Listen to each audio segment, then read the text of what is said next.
Miss Kat. Thank you so much. Emma. Exacto. Emma. Mary Tiglaw. Miss Grand International. Automatic, di ba? Parang robot. Chinichika ni Papa. Yes. Love, love, love. The one and only. Oh. Emma! Your message to the Filipinos, Bagyo Yes, ngayon. bagyo ngayon. Oo. Message mo. Ang tatamaan, if not north, central Luzon, but I saw the news that it's going to be in Aurora or Isabela, so let's pray. And also the people who helped me to my Life for a Cause, thank you so much. We donated the money in Cebu. I talked to Mother Earth, Carla Henry already, and I'm just waiting for the photos kung saan mapupunta yung donate natin. Maraming salamat po. Let's pray for the safety of our fellow kababayan. Thank Thank you, Emma. We love you. The one First is time the you one and only. Emma, first time you invited all. First time! Hola! Ala chicas! Pahinga ko muna, Emma. Gracias. Gracias! Muchas gracias! Muy bien. Muy bien! Todo smaller. Pero Papa Nawat. Hello. Hey, Papa, how about you, Pa?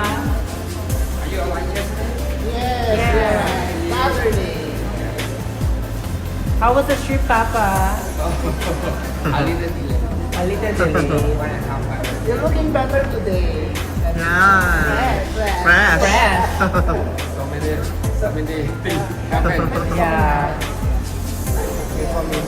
Fight, Papa. Grand is still grand, so Yes.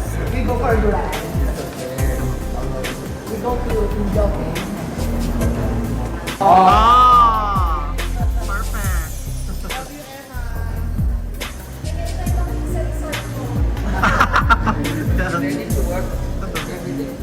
Yeah. We will go to Philippines on 23rd. Wow. Sorry. 24th. Homecoming pa rin. What time is your flight on the 23rd, Pa? I don't know yet. I didn't purchase the ticket, but I give us schedule. Yes, of course. Why not?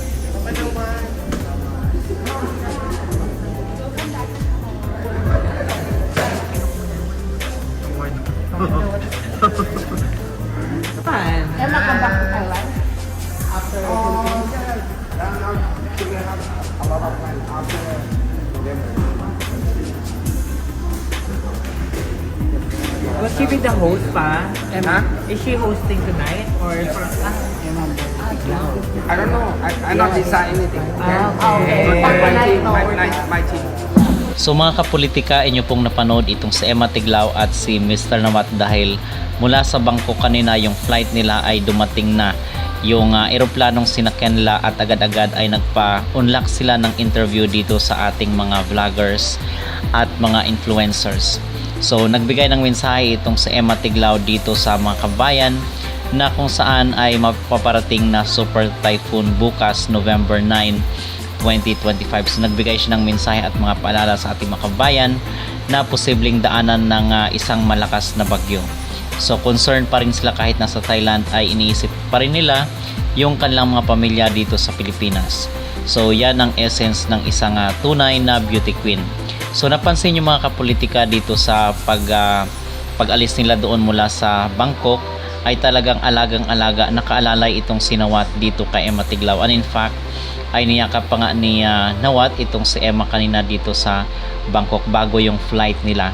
So makikita mo rin na naka-t-shirt ang itong si Nawat, naka-pants lang siya. So makikita mo sa kanyang imahe na siya ay isang simpleng tao lang at kaya niya na makipag-communicate sa mga ordinaryong tao, sa mga common people. Okay, so hindi mo yan makikita doon kina Raul at kung sino pa yung mga CEO ng Miss Universe. So sila ay talagang naka-formal, naka-Amerikana sila. Itong si Nawat naka-t-shirt lang siya mga kapolitika at kaya niyang makipagsabayan sa mga ordinaryong tao kumbaga. So tayo ay bumilib dito sa kanyang ipinakita na protektado niya itong si Emma Tiglaw mula dito sa mga harm sa kanya ng mga Latinos at mga taga-ibang bansa na hindi pa rin naka-move on at galit na galit doon sa naging resulta ng Miss Grand International 2025.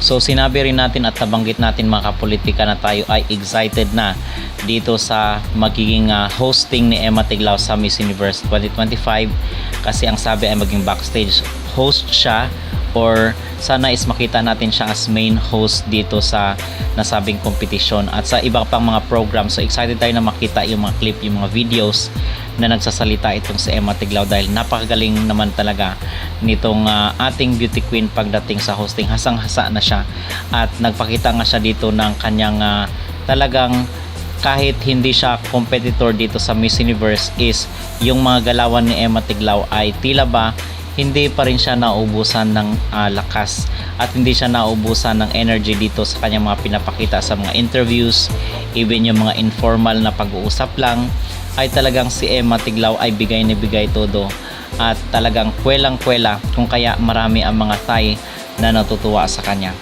So mga kapolitika, atin po palang pag-uusapan itong si Fatima na naman na pambato ng Mexico ngayon, dahil umabot na po pala sa milyon-milyon yung kanyang mga followers dito sa social media, and in fact ay inihantulad na siya at inihambing siya, kinukumpara na siya dito sa mga candidate na kung saan is merong mga milyones rin na mga followers sa social media. So itong si Fatima ngayon ang number 1 dito pagdating sa mga supporters, dahil nga siya di umano na ngayon ang imahe, siya ang mukha ng pagiging strong woman, siya ang inspirasyon ng mga Latinos ng pagiging brave woman. So kumbaga siya ang biktima at itong si Nawat ang villain.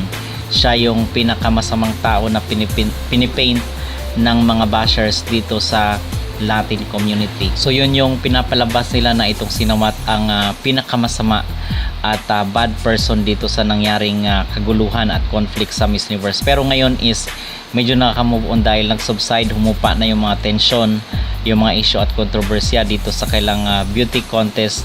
Hindi katulad itong mga nakarang araw, talagang maya-maya ay may mga pasabog na mga revelasyon, may mga exclusive na mga explosive na mga iskandalo, mga issue at kontrobersya na talagang pinag-usapan ng mga netizen dito sa social media. So yun nga mga kapolitika, itong si Fatima ay talagang umani ngayon ng suporta mula sa publiko, most especially doon sa Latin community, na siya ngayon ang tinitingala at everyone is looking up to her. At talagang naging modelo daw siya, naging imahe daw siya ng isang matatag na babae. So yun yung mga pinipaint nila, at itong sinawat daw ay masama at bad person. So talagang grabe mga kapolitika, matatawa ka na lang sa mga conversation nila at yung kanilang mga discussions doon sa kailang social media. Okay? So far tayo is naghahanda na dito sa maging pasabog na hosting skills ni Emma Tiglao. So tayo ay very excited mga kapolitika. Although nakita na natin kung paano mag-host itong si Emma doon sa Miss Grand International, pero this is a bigger stage na kung saan is ma-showcase yung talent ni Emma Tiglao. At makikita rin natin kay Mr. Nawat na siya ay proud dito sa kanyang kinurnahan na Miss Grand International, kasi napaka-talented ni Emma Tiglao. Very flexible at hindi siya umaatras sa anumang trabaho. Kasi bakit ini-issue itong si Emma Tiglao doon sa Latin community? Sa tingin ko ay triggered lang sila at hindi sila makamove on dito sa nangyari sa Miss Grand International. Kasi kung sinasabi nila na bakit itong si Emma is nandito sa Miss Universe, di ba dati itong si Rachel Gupta ng MGI is nagkita rin sila ni Victoria Caard ng winner ng Miss Universe. So wala namang issue nun. Bakit ngayon is nagkaroon ng biglang issue dito kay Emma Tiglao at sa Miss Universe? So parang nakapagtataka at hindi natin mag-iwasang magduda kung talaga nga bang triggered na rin at talagang threatened itong mga Latinas at mga bashers sa mga beauty queen ng Pilipinas. Kasi parang insecurity na itong mga kapolitika, kasi in the first place wala namang ginawang masama itong si Emma sa kanila, pero paulit-ulit yung mga online attacks na I believe na hindi deserve ni Emma Tiglao, kasi wala naman siyang sinabing masama sa kanila or even sa kanilang mga candidate. At wala rin tayong nalaman na conflict ni Emma Tiglao sa mga pambato ng Miss Grand International 2025. So hindi deserve ni Emma yung mga online or cyber attack dito sa mundo ng social media. So patuloy nating protektahan si Emma Tiglao at siguro ito ay inggit na lang talaga nila mga kapolitika dahil napaka-talented ni Emma Tiglao. Sa tingin kasi nila is meron na silang competitor at takot sila na baka isang Pilipina ang mamayagpag na naman dito sa Miss Universe 2025. So aminin nila sa hindi talagang threatened sila at natatakot. Yun yung kailang mga pangamba, mga fear na baka itong si Atisa Manalo ay mambulaga doon sa finals ng Miss Universe 2025. So tayo ay excited mga kapolitika again dito sa magiging hosting skills ni Emma Tiglao. So ano po ang inyong magreaksyon dito sa pagdating ni Emma sa Phuket na kung saan is ipinakita na rin po pala yung venue mga kapolitika. Napakaganda ng maging venue ng mga Miss Universe delegates dito sa Phuket. So very exciting at yun ang ating abangan sa mga susunod na araw. Ano po ang inyong magreaksyon sa pagdating ni Emma Tiglao dito sa Phuket at yung fatherly protection na ibinibigay ni Nawat dito kay Emma mula sa mga bashers at sa mga most especially sa mga Latin community. At ano po ang inyong magreaksyon dito na ito di umano si Fatima Fernandez ang imahe ngayon ng isang pagiging matatag na babae or strong woman. Mag-comment down below at huwag kalimutang mag-like at mag-subscribe na rin kayo para updated kayo sa ating mga latest issue. So atin pong panonorin itong nangyaring dinner party ng mga Miss Universe delegates para sa kailang dinner kagabi day 6 ng Miss Universe 2025.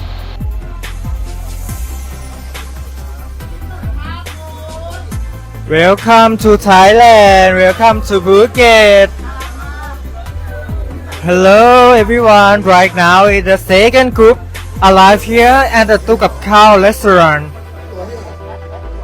Welcome to the Phuket.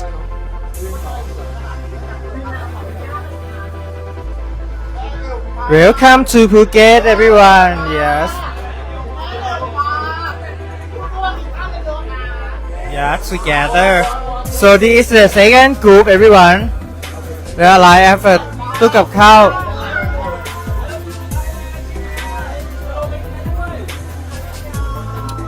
Welcome.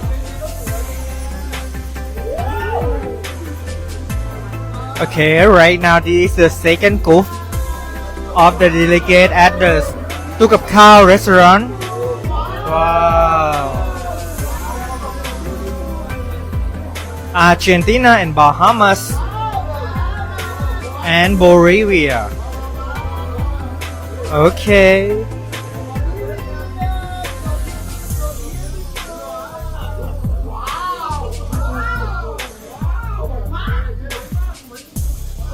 This is second group, everyone.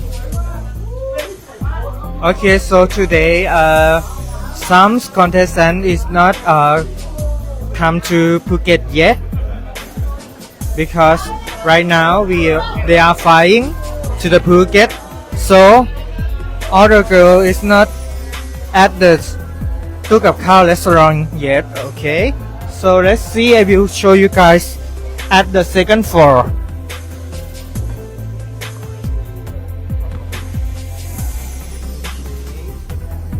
So I will show you guys about the second group. This is the Tuk Kap Khao restaurant. So let's see. So let's show about. Wow. So the firstly we have. So right now we have the appetizer and welcome drink. So let's see inside here. Oh, it's main course already. So right now,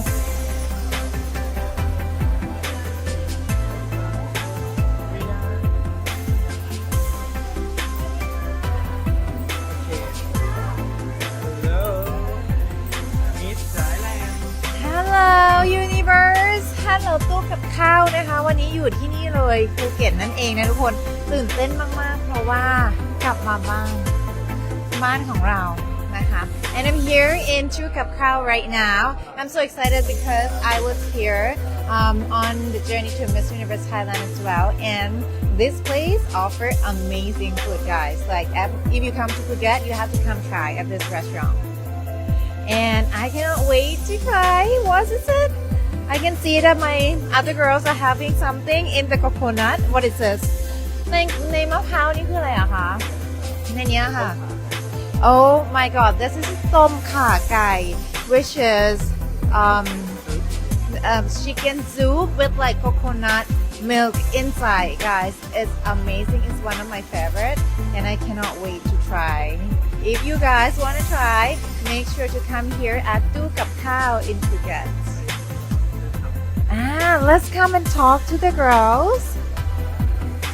Hi girls. How are you? Hi.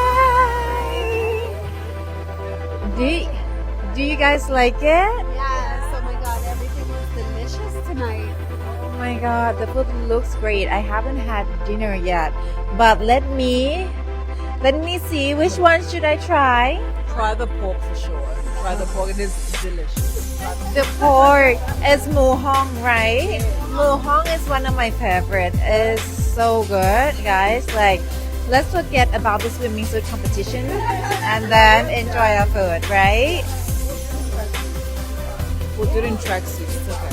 Right? Yeah. Which one did you like?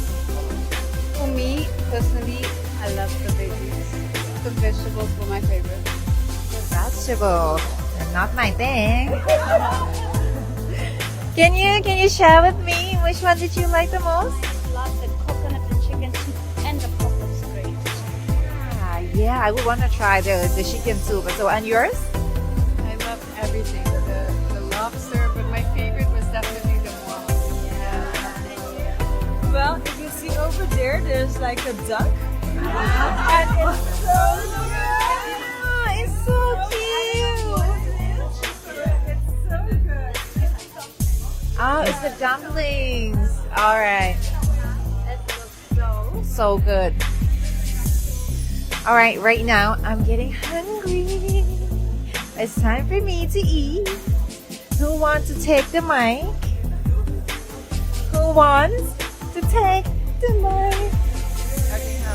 Time to eat, everyone. Okay.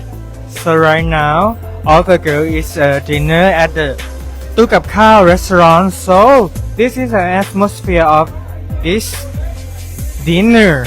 So yeah, everyone very enjoy about this dinner, and so we have a many menu because it have a good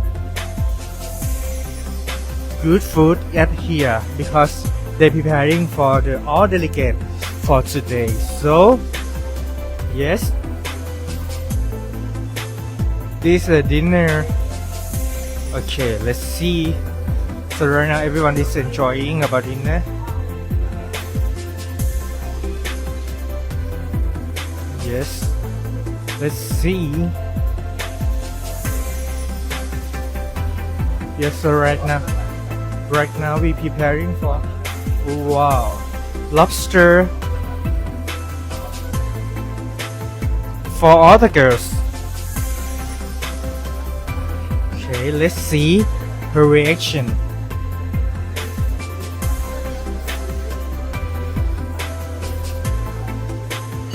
Yes, so this is the fish sauce, with sauce. Okay. So we have a menu at here, and he is the owner of this restaurant. He served by himself, so he would take care for everyone. This is the owner of Tu Kap Khao restaurant. This. Okay, everyone's so enjoying here. So let's take her to take a dinner. Thank you very much, everyone, for see this live. Okay, please like and share and support all the girls together. Thank you so much.